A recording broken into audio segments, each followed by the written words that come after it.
Welcome to கனகாஸ் அடுப்பாங்கரை. இந்த வீடியோவில் நம்ம என்ன பார்க்க போகிறோம்னா அரை புளி குழம்பு தான் பண்ண போகிறோம். அது எப்படி பண்ணுறதுன்னு பார்க்கலாம்.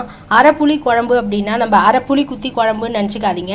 நம்ம வறுத்து அரைச்சி விட்ட குழம்பு தான் ஷார்ட் ஃபார்மாக அரை புளி குழம்பு அப்படின்னு நம்ம சொல்கிறோம். அது அந்த காலத்தில் பாட்டி அம்மாலாம் பண்ணியிருக்கா. அதை நம்ம இன்றைக்கி பண்ண போகிறோம். அதுக்கு காய் வெண்டைக்காய் ஒரு 3-4 வெண்டைக்காய் எடுத்து கட் பண்ணி வச்சுருக்கேன். பரங்கிக்கீத்து போட்டுக்கலாம், கத்திரிக்காய் போட்டுக்கலாம், முருங்கைக்காய் போட்டுக்கலாம், எந்த நாட்டு காயாக இருந்தாலும் போட்டுக்கலாம். இது ரெண்டும் நான் இன்றைக்கி போட்டு பண்ண போகிறேன். அதுக்கு புளி ஒரு குட்டி எலுமிச்சம்பழம் அளவுக்கு ஊற போட்டு எடுத்து வச்சுருக்கேன். அதை கரைச்சி எடுத்துக்கலாம். அதுக்கப்புறம் இது வறுத்து அரைக்கிறதுக்கு உளுத்தம்பருப்பு, வெந்தயம், மிளகா வத்தல், தேங்காய் இதை வறுத்து அரைக்கணும்.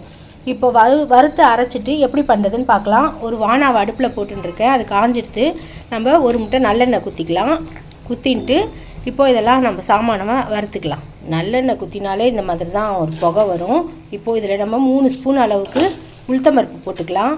உளுத்தம்பருப்பு சிம்மில் தான் வச்சுருக்கேன். மிளகா ஒரு 4 போட்டுக்கலாம். வெந்தயம் ஒரு பிஞ்சு, இந்த அளவுக்கு போதும் வெந்தயம். இதை போட்டு நம்ம வறுத்துக்கலாம்.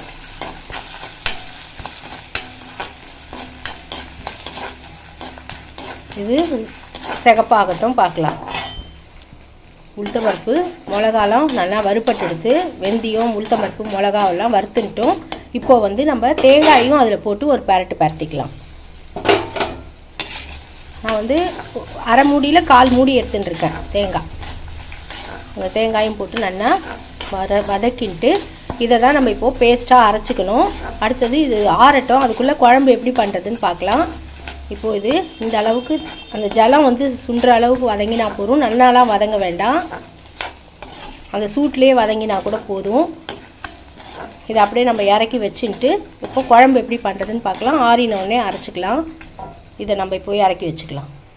இப்போது குழம்பு பண்ணுறதுக்கு ஒரு வானாவை அடுப்பில் போட்டுருக்கேன். அது காயட்டும். அதுக்குள்ளே நம்ம இந்த வறுத்ததெல்லாம் ஆறி எடுத்து அதை மிக்ஸி ஜாரில் போட்டிருக்கேன். இதை இப்போது ஃபைன் பேஸ்ட்டாக அரைச்சின்னு வந்துடலாம். இப்போது இதை நல்லா ஃபைனாக அரைச்சின்ட்டோம். இது அப்படியே இருக்கட்டும். இப்போ குழம்பு எப்படி பண்ணுறதுன்னு பார்க்கலாம். வானாவை அடுப்பில் போட்டுட்டு அதில் ஒரு 2-3 ஸ்பூன் நல்லெண்ணெய் குத்தின்ட்டுருக்கேன். நல்லெண்ணெய் பண்ணால் நல்லா வாசனையாக இருக்கும். அதனால் நல்லெண்ணெய் குத்தின்ட்டுருக்கேன். இப்போது அதில் நம்ம ஒரே ஒரு வரமிளகாயை போட்டுக்கலாம். வரமிளகாயை போட்டுட்டு கடுகு 1 ஸ்பூன், கடுகு நல்லா வெடிக்கிறது. இப்போ ஒரு பிஞ்சு ஒரு 4 வெந்தயம், கடலைப்பருப்பு ஒரு அரை ஸ்பூன் போட்டு நல்லா செவக்கட்டும். அதுக்கப்புறம் நம்ம எடுத்து வச்சுருக்கிற காயை சேர்த்துக்கலாம்.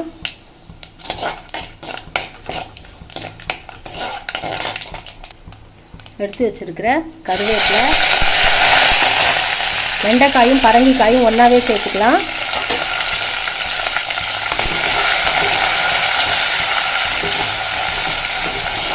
சேர்த்துட்டு இந்த குழம்புக்கு தேவையான அளவுக்கு உப்பை சேர்த்துக்கலாம். கல்லுப்பு போட்டுக்கிறேன். இந்த அளவுக்கு கல்லுப்பு போட்டுக்கிறேன். உப்பு, மஞ்சப்பொடி 1 ஸ்பூன் போட்டுக்கலாம். பார்த்தீங்களா, மஞ்சப்பொடி 1 ஸ்பூன், பெருங்காயம் ஒரு பிஞ்சு போட்டுக்கலாம். நம்ம வறுக்கும்போது போட்டுக்கல, வறுக்கும்போது கட்டி பெருங்காயம் இருந்தால் போட்டுக்கலாம், இல்லாட்டினா இந்த தூள் பெருங்காயம் போட்டுக்கலாம். இப்போது இது எல்லாத்தையும் எண்ணெயில் ஒரு பரட்டிட்டு புளி ஜலம் விட்டுடலாம். புளி ஜலத்தில் இந்த காயெல்லாம் நல்லா தளிக ஆகணும்.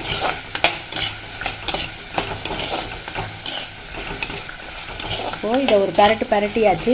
இப்போது நம்ம கரைச்சி வச்சுருக்கிற புளி ஜலத்தை சேர்த்துக்கலாம். நம்மளுக்கு குழம்பு எவ்வளோ தேவையோ அந்த அளவுக்கு புளி ஜலத்தை ஊற்றிக்கலாம்.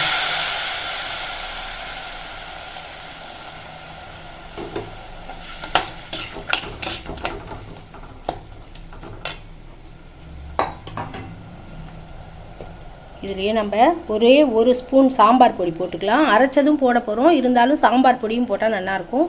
அதனால் ஒரே 1 ஸ்பூன் சாம்பார் பொடி இதெல்லாம் போட்டு இன்னும் கொஞ்சம் ஜலம் குத்தி நல்லா இந்த காய் வேகிற அளவுக்கு கொதிக்க விடலாம். இன்னும் கொஞ்சம் ஜலம் குத்திக்கிறேன். பார்த்தீங்களா, குழம்பு நல்லா கொதித்து இந்த தாண்டெலாம் நல்லா தளிக ஆகட்டும். அதுக்கப்புறம் நம்ம அரைச்சி கொட்டினதை போட்டுக்கலாம். இப்போது குழம்பு நல்லா கொதிக்கிறது, காயெல்லாம் தளிக ஆகிடுது. இப்போது நம்ம மிக்ஸி ஜாரில் அரைச்சி வச்சதை அப்படியே எல்லாத்தையும் சேர்த்துக்கலாம். அதில் சேர்த்துட்டு மிக்ஸி ஜாரில் கொஞ்சம் ஜலம் குத்தி குழம்பி ஊற்றலாம். இது குத்தி ஒரு 5 நிமிஷம் கொதிக்கட்டும் பார்க்கலாம். இதை நல்லா கலரி விட்டுடலாம். பார்த்தீங்களா? சூப்பராக இருக்குங்க இந்த குழம்பு. நீங்களும் ட்ரை பண்ணாதவெல்லாம் பண்ணி பாருங்கள், சூப்பராக இருக்கும். இதெல்லாம் மறந்து போயிடுது. அரைப்புளி குழம்புன்னா இப்போ இருக்கிற ஜென்ரேஷன் அப்படின்னா என்ன அப்படின்னு கேட்பா. அதனால் பிகினர்ஸுக்குலாம் ரொம்ப யூஸாக இருக்கும். பெரியவாள்லாம் பண்ணுவா, பிகினர்ஸ்க்காக பண்ணுறேன்.